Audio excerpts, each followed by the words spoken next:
We believe that the King James Bible, it is the perfect, pure words of God. Because if you don't believe in a Bible that has the perfect, pure words of God, how do you know that what its words are saying is teaching you the right doctrine if it has a mistake? So we demand a perfect Bible. So the perfect Bible, the best candidate for it that we discovered is the King James Version. Thus we believe that the King James Bible is the perfect, pure words of God.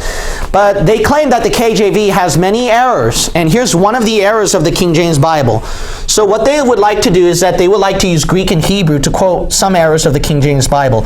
I covered some of it for you, but here's another one.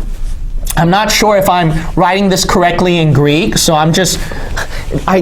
Greek class was like about 8 years ago or almost 10 years ago for me, so forgive me if I don't write this correctly. So, tada auto. So in Matthew chapter 27 and verse 44, could I have someone read it while I write this? The thieves also, which were crucified with him, cast the same in his teeth. So you'll notice right here, to cast the same in his teeth. That's the expression.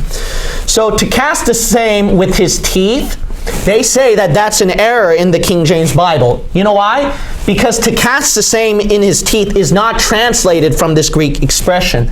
So in Greek right here, you'll notice right here, pade auto kai oi leistai oi susta rothentes auto one dixon auto. Okay, I think that's how you pronounce it. But the thing is this, is that what's talking about right here in translation, there's no such thing as cast the same in his teeth, especially teeth. There's no teeth right here. But this is translated as basically, so the dummy version is to criticize, to upbraid, all right, to reproach. But over here, but who heard of this? See, to cast the same in his teeth? That's not an accurate translation from Greek. So because of that, your King James Bible supposedly has an error. But here's another one. Another one is also the expression. Didn't you know that this expression is not found at the King James Bible at all? God forbid. In the verses that talk about, God forbid, in Greek, it should be may it not be. Or may it not be so.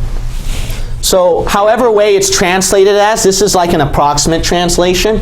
But God forbid, there's no word that says God or forbid, all right?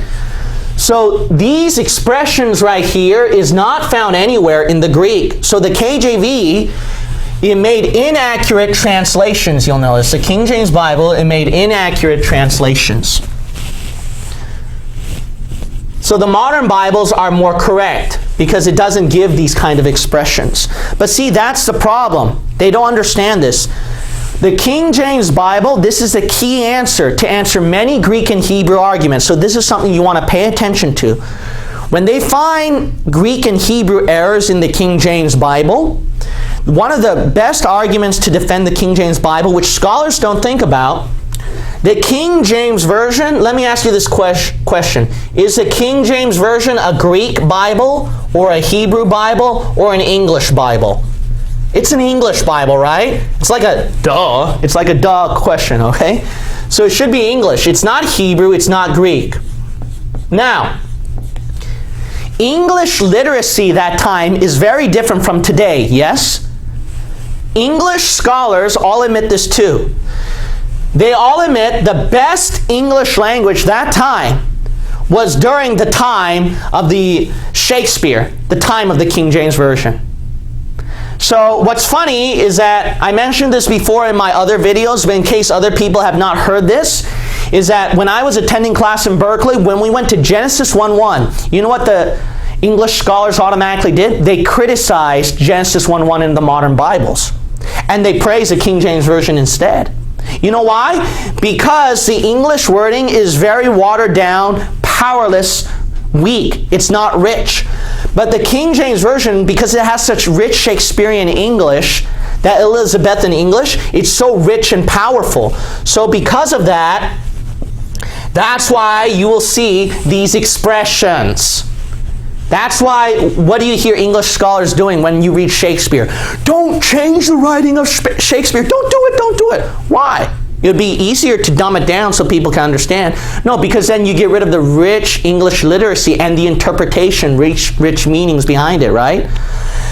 You got to understand this. If God's going to give you the best Bible, He's going to give you the best one in its language, right? All right, now if He's going to give the best English Bible, which language era do you think He's obviously going to give it then? See that? It's obviously going to be the Shakespearean English if He wants to give you the best language of that time. There is no better English language Bible than this one. This is the best English language. So this should be obvious right here. And it explains why God would choose something like this. So that's why you're not going to see these expressions, all right? Because God is giving you an English Bible. Well, the scholars are going to say, well, it's an inaccurate translation. No, it's not. All right, those hypocrites, Dan Wallace and those guys, they criticize the King James Bible advocates saying, you know, they're saying literal translation, literal translation. Well, you know, in any translation work, you know that you can't translate every single word literally, so that's impossible. Okay, if he teaches that, if those textual critics teach that, then why do they make a big deal right here that it's not literally translated every single word for word right here?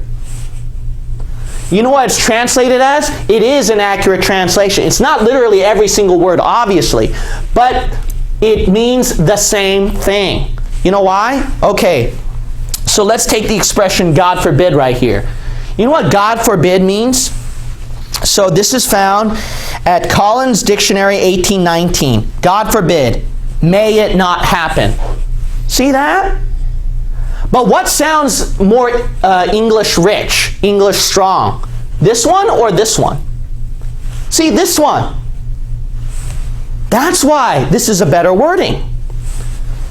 Here's another one, thefreedictionary.com. Wow, so even an amateur website. So amateurs know this too, so you can even look it up. This is not something scholarly. This is something simple that anyone can look up for themselves. It says, also heaven forbid. May God prevent something from happening or being the case. See that right there? So it means the same thing. Let's also look at that expression, to cast the same in his teeth. You know what that means? The expression to cast in one's teeth is not archaic or hard to understand, because why? In dictionary.com and Webster's Dictionary. Okay, so you got a professional source and you got an amateur source as well. If you look up the expression to cast into one's teeth, it means to upbraid or abuse one for something. See that? It's the same meaning right here of what they did to the Lord Jesus Christ in reproaching him. The Free Dictionary online also says the phrase to cast in the teeth as what? To upbraid or abuse one for. How about that? Not only that, there's another website, an online dictionary at some website called datasegment.com. It says to cast in one's teeth, to cast in the teeth, to report reproachfully, to taunt or insult one with. Not only that, you got the Brewster Dictionary of Phrase and Fable, 1898, defining to cast into one's teeth as to utter reproaches. And then you also have one from Shakespeare in Julius Caesar, Act 4, at Part 3. All his faults observed, set in a notebook, learned and conned by rote, to cast into my teeth. So why? That expression means to reproach, to upbraid, to abuse someone for. So it's all the same thing. It's an accurate translation. But what sounds better? To reproach, to upbraid someone for, or what sounds more English rich? To cast the same in his teeth. See that? So notice right here that all these things are accurate translations, but number two, it gives you a better English wording. Why? Because God is giving you an English Bible, not a Greek Bible. Look, if you want a Greek Bible or a Hebrew Bible, it's very simple. Go to a Greek Bible then. Go to a Hebrew Bible. But an English Bible, no, you just get rid of the powerful English wording. If you want an English Bible, take King James Version then.